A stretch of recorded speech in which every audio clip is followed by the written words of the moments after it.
So this is our Panasonic microwave, and it also has that bottom plate.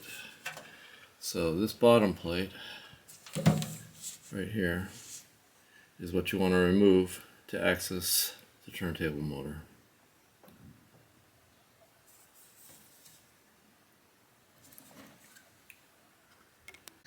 So this is the bottom plate for a microwave oven, and this is typical for microwave ovens.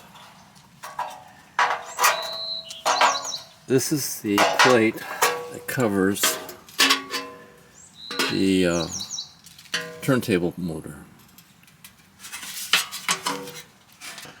It's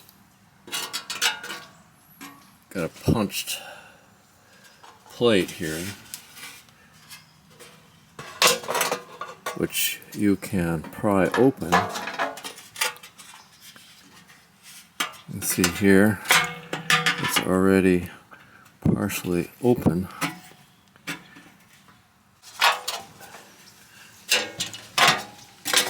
So it helps to have a tool or two, such as these pliers, and you can cut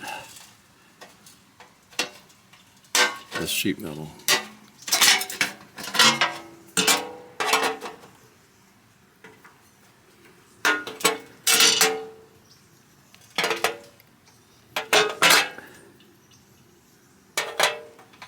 At the strategic locations.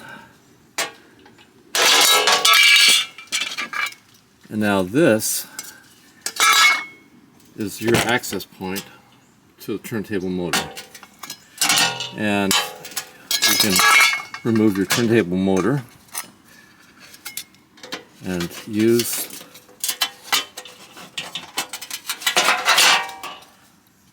that cover plate to then add a screw here, and now you've reattached the cover. So by removing this access to the motor, you don't have to take the whole chassis apart.